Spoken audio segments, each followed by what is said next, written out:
जय हिंद। आज हम क्लास 10th सीबीएसई मैथ का एग्जाम पैटर्न, सिलेबस, पीवाईक्यू तीनों डिस्कस करेंगे।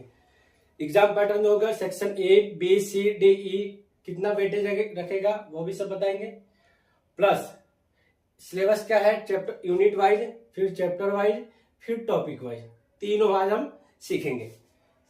चलिए, ये क्लास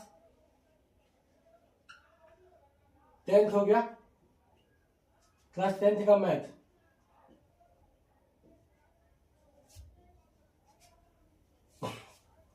इस वीडियो में सबसे पहले हम एग्जाम पैटर्न जानेंगे। एग्जाम पैटर्न, फिर दूसरा सिलेबस।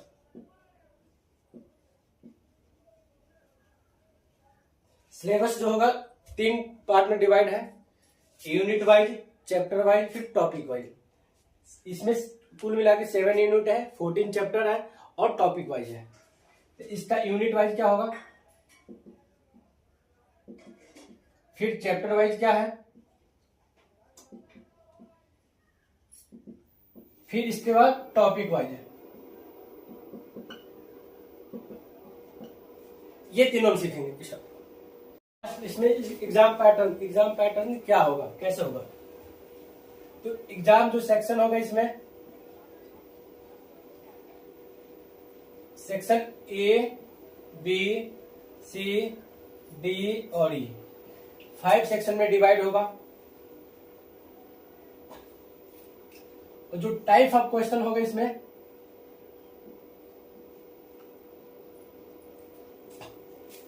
जो सेक्शन ए में होगा एमसीक्यू होगा, सेक्शन बी में होगा वेरी शॉर्ट क्वेश्चन आंसर होगा, सेक्शन सी में जो होगा वो शॉर्ट क्वेश्चन होगा, सेक्शन डी में जो होगा लॉन्ग क्वेश्चन होगा, और सेक्शन जो ई होगा वो केस बेस होगा। केस बेस प्रॉब्लम होगा। ठीक, टाइप्स हो गया। अब वेटेज कितना रखेगा, मतलब मार्क्स,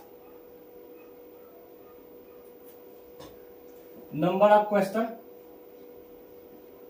और मार्क्स। एमसीक्यू जो होगा 18 एमसीक्यू आएगा, उसमें 1 नंबर का और 2 एक्सप्लेनेशन आएगा। डिवीजन और एक्सप्रेशन 2 आएगा, ये 2। टोटल जो नंबर होगा 20 नंबर। मतलब जो सेक्शन ए होगा एमसीक्यू जो आएगा 20 नंबर का आएगा। उसमें वेरी शॉर्ट क्वेश्चन, जो वेरी शॉर्ट होगा वो 5 क्वेश्चन आएगा। कितने नंबर का, तो 2 नंबर का। कितना होगा, 10 नंबर। फिर जो शॉर्ट क्वेश्चन आंसर आएगा वो 6 आएगा, 3 नंबर का, मतलब 1 3 नंबर का रहेगा, 6 आएगा, 17 18 नंबर। फिर उससे लॉन्ग आएगा, लॉन्ग जो आएगा 5 नंबर का आएगा। कितना आएगा, 4। और ऐसे 20 हो गई। केस बेस स्टडी प्रॉब्लम जो होगा, ये 4 क्वेश्चन आएगा 4, 1 रहेगा 3 नंबर का। तो इस तरह ये 12 नंबर हो गया। और टोटल हो गया 80 नंबर।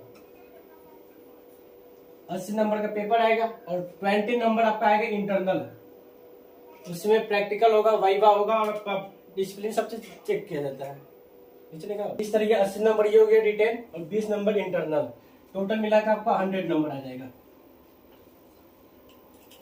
इस तरह 80 और 20 मिलाकर 100 नंबर का आपका पेपर होगा। ये हो गया एग्जाम पैटर्न। अब सिलेबस क्या होगा ये डिस्कस करेंगे। अब सिलेबस, दूसरा क्या था इसका, सिलेबस।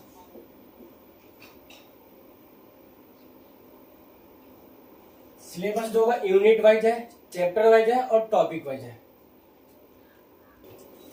ये यूनिट वाइज है फर्स्ट,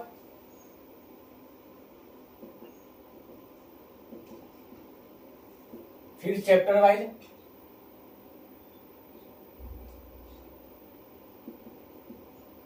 फिर टॉपिक वाइज।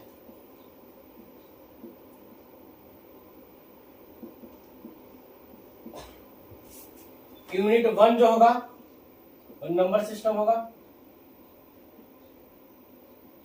सॉरी यूनिट 1 जो होगा रियल नंबर होगा, चैप्टर का नाम भी सेम रहेगा,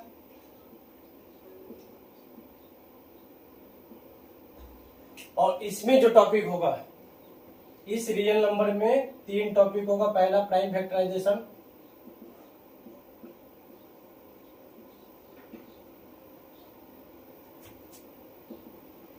दूसरा जो आएगा क्वेश्चन इसमें HCF और एलसीएम निकालने का, HCF और एलसीएम, और तीसरा जो आएगा इसमें वो आएगा इरेशनल नंबर प्रूव करना, prove irrational number, prove irrational number.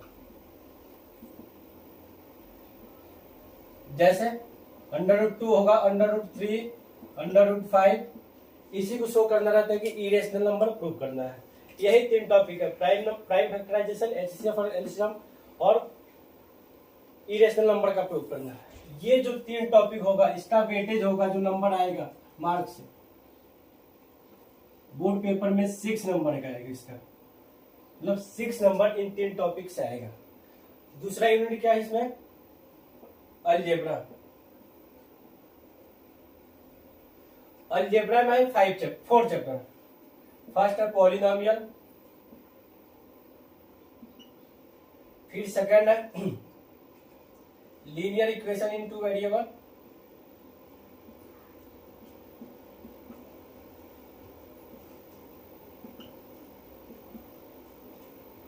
फिर तीसरा है क्वाड्रेटिक इक्वेशन, फिर चौथा है एपी अर्थमेटिक प्रोग्रेशन।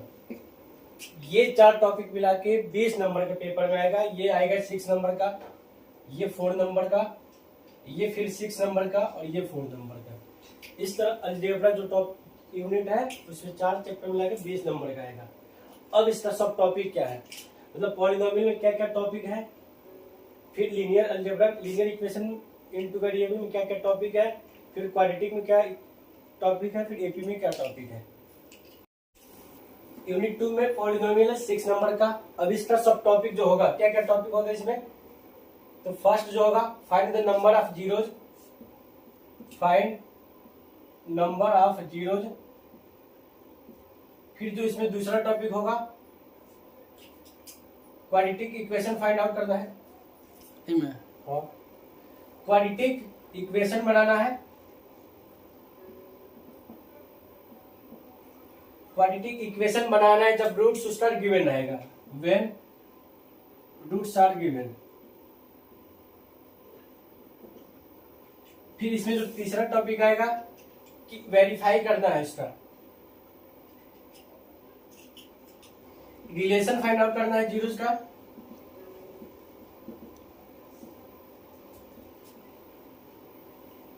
और वेरिफिकेशन करना, वेरीफाई करना है कि जो LHS है RHS इक्वल है कि नहीं। अब इसका दूसरा जो है लीनियर इक्वेशन इन 2 वेरिएबल, ये 4 नंबर का आएगा। इसमें टॉपिक क्या क्या आएगा, फर्स्ट जो होगा सॉल्व करना है बाय एलिमिनेशन या सब्स्टिट्यूशन।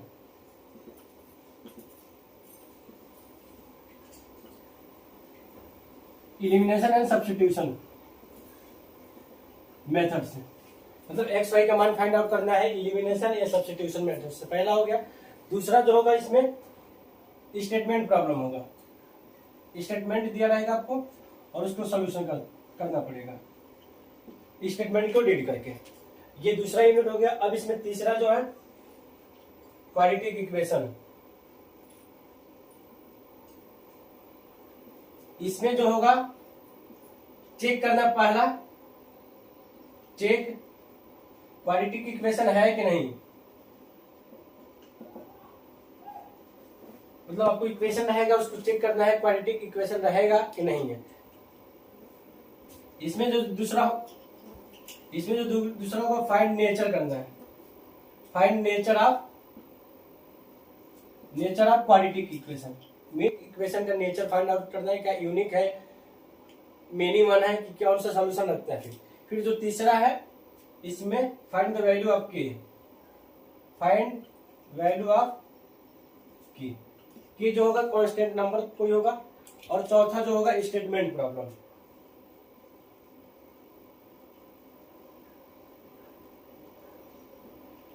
चौथा स्टेटमेंट प्रॉब्लम। इस तरह यूनिट 2 इसके बाद इसी में अलजेब्रा में ही है एपी अरिथमेटिक प्रोग्रेशन। इसमें से केवल 2 फार्मूले पढ़ाएगा पेपर में। जो फर्स्ट होगा एपी फार्मूला पढ़ाएगा, an equal to A plus N minus 1 D, मतलब लास्ट टर्म निकालने के लिए, एपी का लास्ट टर्म निकालने के लिए। दूसरा जो होगा एसएन, सम निकालने के लिए फार्मूला होगा n/2, और दूसरा जो होगा एसएन मतलब सम निकालने के लिए फार्मूला पर क्वेश्चन आएगा। जैसे इसका होगा n/2 ब्रैकेट में 2a plus n minus 1 D. AP से इसी 2 फार्मूले पर क्वेश्चन आएगा बस। अब यूनिट 3 कोऑर्डिनेट ज्योमेट्री। ये है यूनिट, ये चैप्टर वाइज और ये टॉपिक वाइज।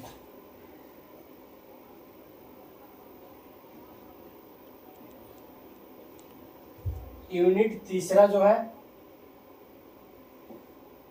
कोऑर्डिनेट ज्योमेट्री, इसमें चैप्टर 2 एक ही है, केवल यही चैप्टर सेम है। इसमें जो टॉपिक है 2 है बस, डिस्टेंस फार्मूला,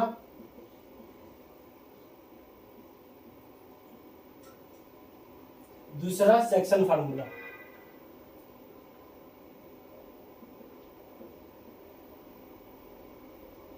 इसमें 2 होगा, इंटरनल होगा, दूसरा इंटरनल होगा। इसी 2 पे आएगा। और ये इसी 2 टॉपिक पे 6 नंबर का इसका वेटेज होगा। ये इसका वेटेज रहेगा 6 नंबर। अब यूनिट 3 जो है कोऑर्डिनेट ज्योमेट्री है, एक ही चैप्टर रहेगा इसमें कोऑर्डिनेट ज्योमेट्री, और 6 नंबर का पूछेगा। उसमें जो सब टॉपिक होगा, टॉपिक इसका फाइंड द डिस्टेंस फार्मूला होगा, √x1 - x2 का whole square plus y1 - y2 का होल स्क्वायर रहेगा, ठीक। और सेक्शन फार्मूला, इसमें एक्सटर्नल होगा और इंटरनल होगा। यही 2 टॉपिक आएगा 6 नंबर में। फिर यूनिट 4 है जियोमेट्री। इसमें 2 चैप्टर है, एक ट्रायंगल है जो कि 8 नंबर पूछेगा, और एक सर्कल है जो कि 7 नंबर। ट्रायंगल में है similarity of triangle means BPT theorem, basic proportionality theorem, या उसी को थेल्स थ्योरम बोला जाता है। ये कंफर्म है क्या आएगा उसमें। और फिर सर्कल है, सर्कल जो होगा 7 नंबर का आएगा, सेकेंड और टेंजेंट पे आएगा। और दूसरा find the area of sector, small sector का एरिया कितना होगा, लॉन्ग सेक्टर का एरिया कितना होगा, ये निकालने के लिए। फिर यूनिट 5 जो होगा ट्रिगोनोमेट्री, उसमें इंट्रोडक्शन ऑफ ट्रिगोनोमेट्री जो होगा 7 नंबर का, जो उसका एप्लीकेशन होगा 5 नंबर का। इस तरह ये 12 नंबर का आएगा, ठीक। जो इसमें होगा ट्रिगोनोमेट्री रेशियो आएगा कि sine cos tan cot sec cosec में क्या रिलेशन है या उसका मान कितना होगा। और एंगल फाइंड आउट करने के लिए साइन 30 का मान कितना होगा, कॉस 30 का मान कितना होगा, साइन 60 का मान कितना होगा, ऐसे। और आइडेंटिटी मतलब sine square theta plus cos square theta कितना होगा, ऐसे sec square theta minus cos square theta क्या होगा, ऐसे रिलेशन आएगी उसमें। मतलब ये 6 नंबर का है, ये हो गया 15 नंबर का, और ये हो गया 12 नंबर का। और मेंसुरेशन जो है 10 नंबर का आएगा। इस 10 नंबर में एरिया रिलेटेड टू सर्कल है एक चैप्टर। फिर दूसरा है सरफेस एरिया एंड वॉल्यूम। जो एरिया रिलेटेड टू सर्कल होगा उसका सेक्टर फाइंड आउट करने के लिए और उसका एरिया सर्कल का। और फिर जो सरफेस एरिया और वॉल्यूम होगा सिंपल फॉर्मूला रहेगा, उसी फॉर्मूला पर पूछेगा। जैसे सिलेंडर का एरिया कितना हो गया। इसी तरह अब लास्ट वन जो है स्टैटिक्स जो आएगा 15 नंबर का। इसमें 2 चैप्टर है। स्टैटिक्स है पहला 7 नंबर का, प्रोबेबिलिटी है 8 नंबर का। स्टैटिक्स में जो पूछेगा सिंपल मीन पूछेगा या मॉड या मीडियन, मीन मॉड मीडियन यही 3 पूछेगा सिंपल फॉर्मूले पे। और इस प्रोबेबिलिटी है जो क्वाइंस एक सिक्के को उछाला जाए तो उसकी प्रोबेबिलिटी क्या होगा, एक डाइस को उछाला जाए तो उसकी प्रोबेबिलिटी क्या होगा, कार्ड में 1 का निकाला जाए उसकी प्रोबेबिलिटी क्या होगा, इसी टाइप का है। इस तरह से सिलेबस पूरा डिस्कस कंप्लीट हो चुका।